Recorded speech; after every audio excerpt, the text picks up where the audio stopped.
Tchau, Bela! Seu podcast sobre tendência, comportamento e inovação nos mercados de beleza e bem-estar. Acho que já deu para perceber que aqui no Tchau Bela a gente gosta de mergulhar de cabeça nos assuntos que escolhemos abordar e ir além daquilo que está aparecendo nas prateleiras e na comunicação das marcas. Eu sou Isa Deson, sou especialista em tendências e junto com a minha parceira de pesquisa, Vânia Goy, vamos investigar o potencial da neurociência no universo do cosmético. Antes de eu começar a falar sem parar, deixa eu te lembrar de seguir a gente aqui no Spotify para receber as notificações de novos episódios que chegam toda quinta-feira. Bom, neuro-wellness, a gente ficou pensando em palavras para falar desse assunto e talvez neuro-wellness seja um bom termo para definir esse tema que acabou ficando muito na nossa mente desde a chegada da pandemia.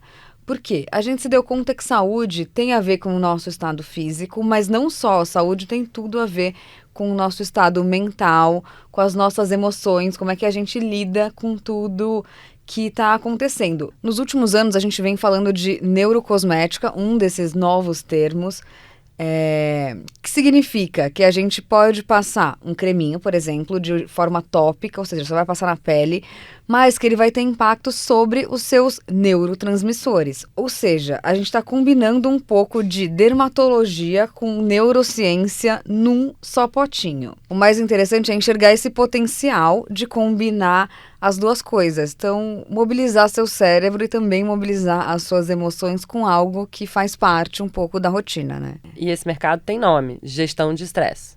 Gestão de estresse podia ser um ministério, né, no Brasil. Podia ter, na verdade, gestores de estresse nas empresas, né? Já ia ajudar a gente a viver melhor. Agora, falando sério, segundo um relatório da Queen's Market Insights, o mercado de gestão de estresse valia mais de 18 milhões de dólares em 2020.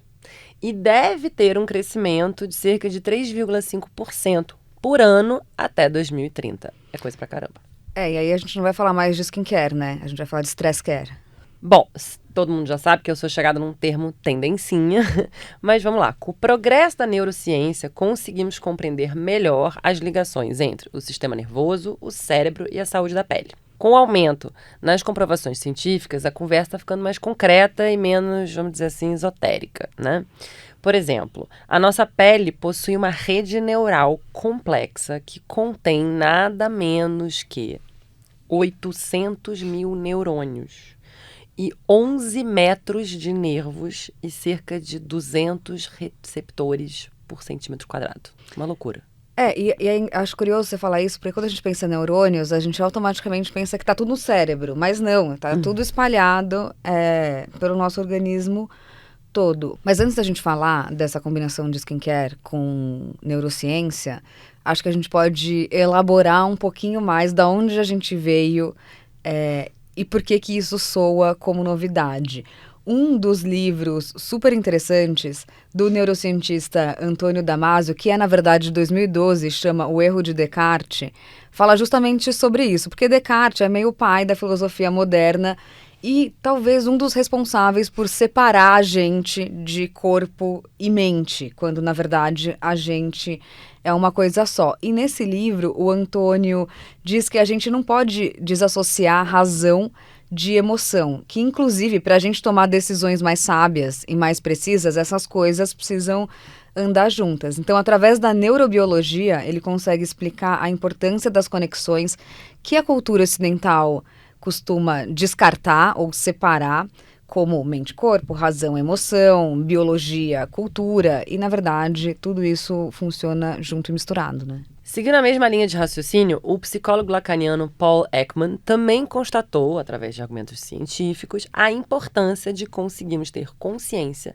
e sabermos decifrar as nossas emoções para garantirmos o nosso bem-estar psicológico e social, dar nome às emoções mesmo.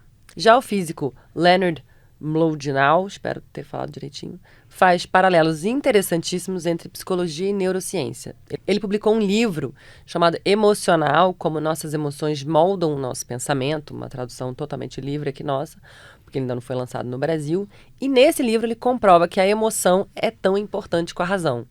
Ou seja, como que a gente transcende um pouco aquilo que foi martelado na nossa cabeça até hoje. E acho que ele é um desses físicos que meio migrou para a neurociência como uma resposta meio aos novos tempos, né? Porque tentar compreender esses mistérios do cérebro é algo super complexo, talvez mais complexo ou tão complexo quanto compreender o universo, mas que também dependeu de muito avanço tecnológico, né? Quando a gente olha historicamente, máquinas como as que são utilizadas para mapear como a gente pensa ou o que a gente sente e como isso é decifrado, por qual região do cérebro, enfim, elas datam de 1970, em média, como ressonância magnética, tomografia, e até o estudo, neurociência como uma categoria de estudo também é da década de 70. Então, é algo ainda muito novo, né? E mesmo 50 anos depois, ainda dizem que a gente conhece uma parte bem pequenininha do cérebro. Sim. Falta bastante. E aí é importante ressaltar aqui que compreender as conexões neurais não é benefício só para desenvolver tratamentos mais eficazes quando o assunto é saúde mental. É também combustível para a evolução dos sistemas de inteligência artificial, porque as redes são também muito inspiradas pelas redes neurais e tem uma troca aí entre os cientistas de aqueles que estudam as redes neurais naturais comparando com as redes neurais artificiais, enfim. Então tem todo um diálogo e é por isso que a neurociência é o tema da vez, que está se espalhando por diversas áreas. Volta, calma. Deixa a inteligência artificial para um próximo episódio. Vamos voltar para o skincare. Stress care, que chama. Stress care.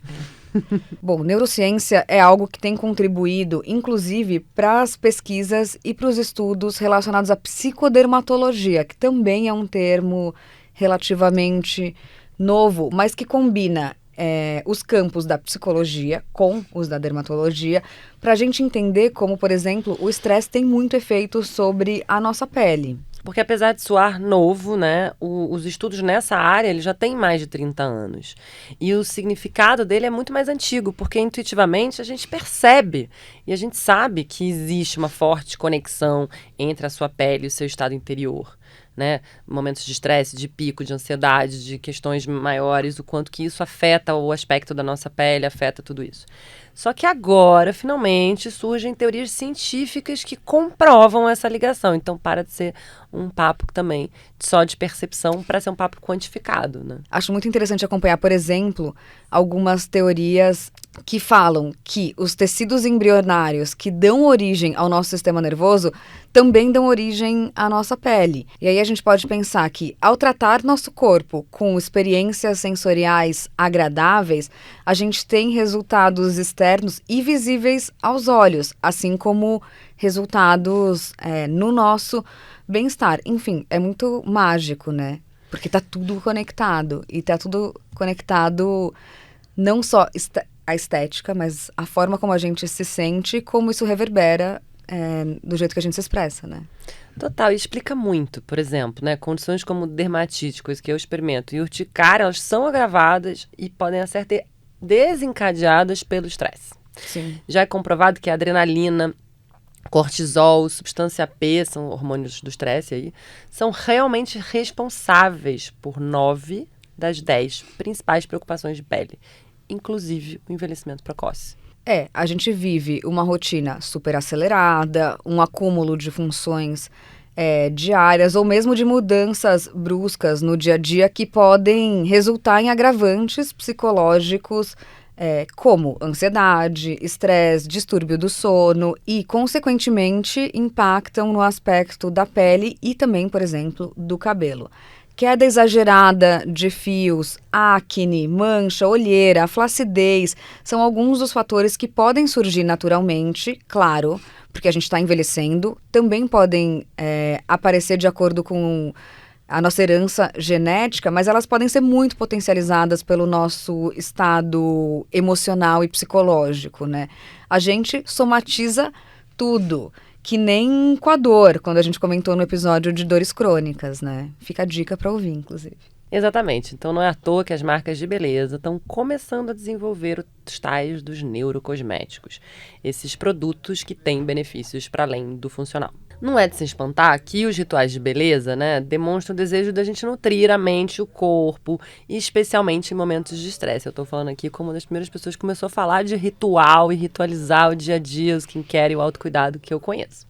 Nessa vida pós-pandêmica, as pessoas readaptaram suas prioridades, intensificando o autocuidado diário e repensando, redesenhando mesmo os hábitos de consumo. E muita gente começou a investir principalmente em bem-estar e conforto, né? Sim, eu acho interessante a gente observar que apesar de intuitivamente eles estarem conectados, a gente já tem, por exemplo, um posicionamento da Anvisa. A Anvisa tem uma definição para isso. Então, neurocosméticos são produtos que agem de forma parecida aos neuromediadores endógenos, que são as substâncias necessárias para que haja uma boa comunicação entre neurônio e a célula alvo.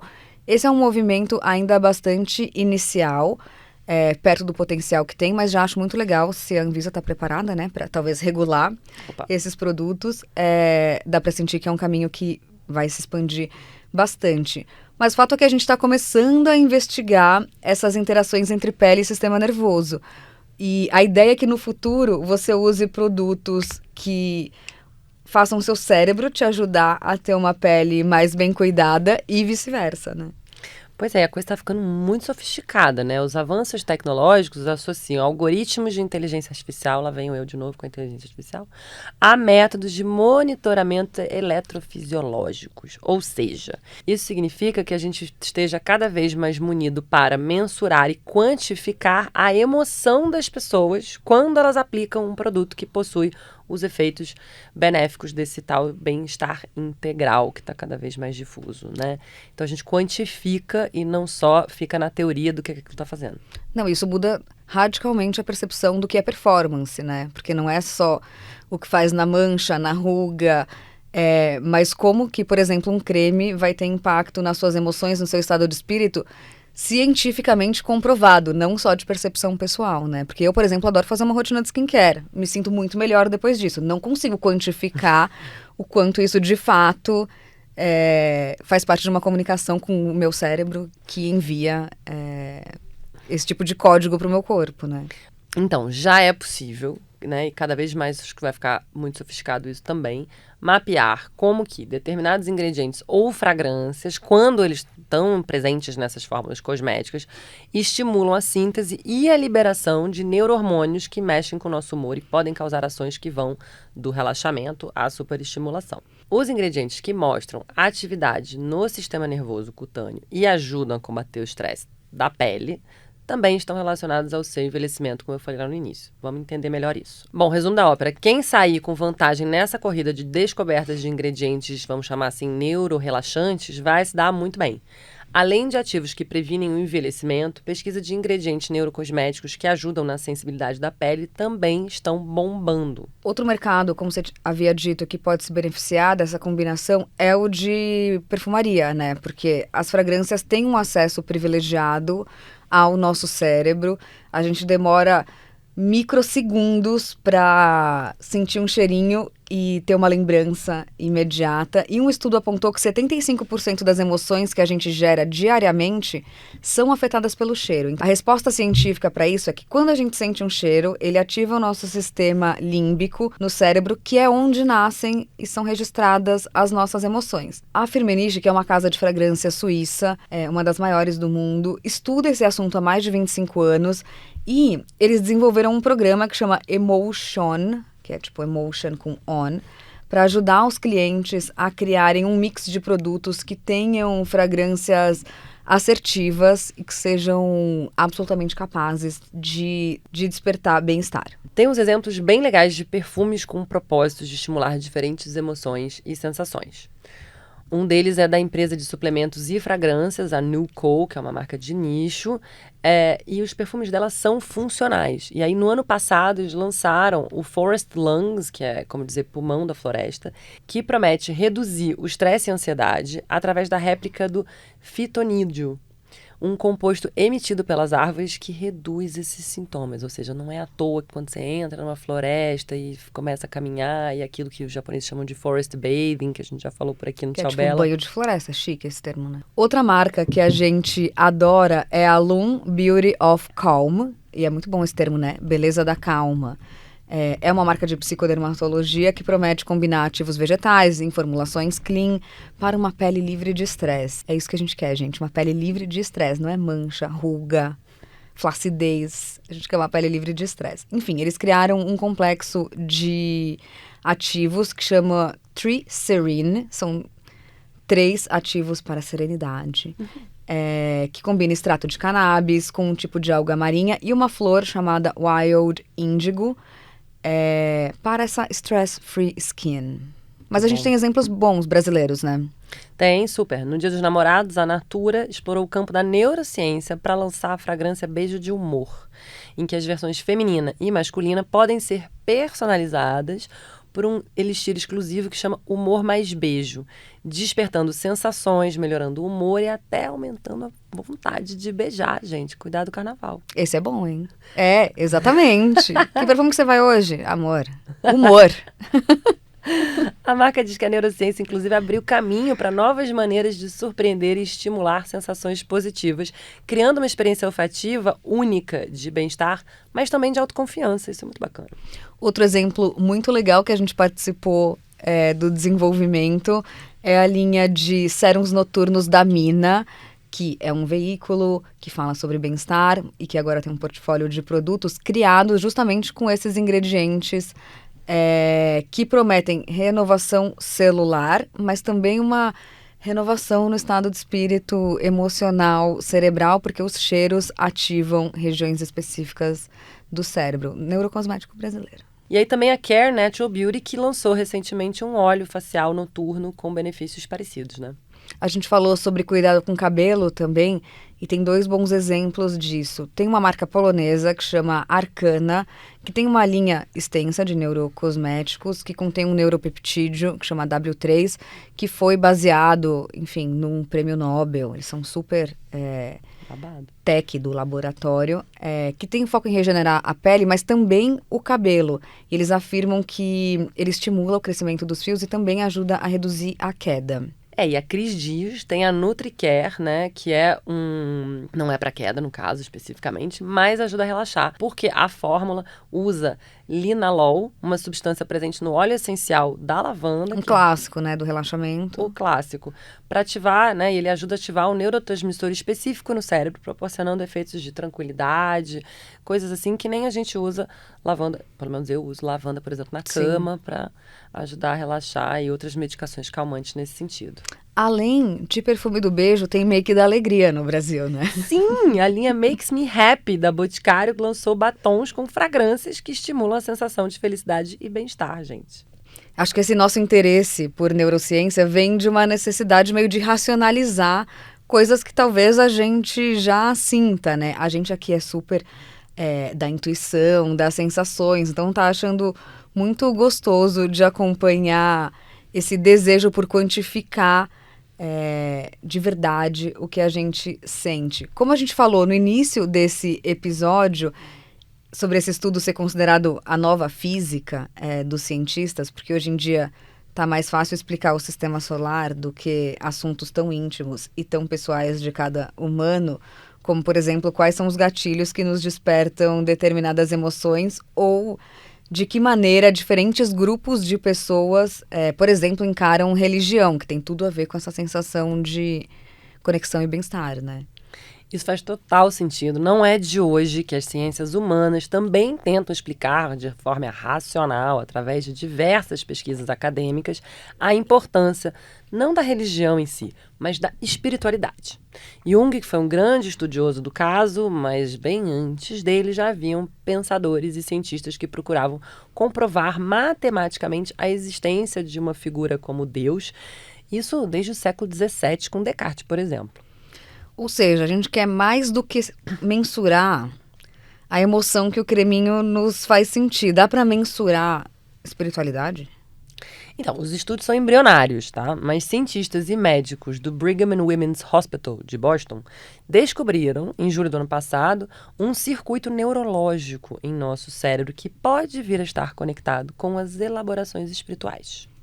Esse circuito ele fica centrado em uma região do tronco cerebral que tem sido implicada em inúmeras funções, incluindo condicionamento do medo, modulação de dor, comportamentos altruístas, amor incondicional, ou seja, tudo aquilo que mexe muito no íntimo. Ai, tô curiosa pra saber pra onde isso vai, porque já ia render um episódio inteiro, né? Total, porque aqui a gente já foi de stress care até a religiosidade. Em minutos. Mas calma, semana que vem tem mais. A gente gravou esse episódio aqui nos estúdios do Iguatemi, nosso apoiador oficial. A pesquisa de tudo que a gente fala é feita pela Larissa Nara e pelo Felipe Stoffa. O roteiro é da Katrina Carta Kovarik, a trilha é assinada pelo Alex Batista, a carinha de cada episódio é desenhada pela diretora de arte Núbia Lima. Quem faz a produção é a agência Arara, junto com a Space House. E é isso, né? Até a próxima semana. Show. Quinta-feira tamo aí. Tchau, Bela!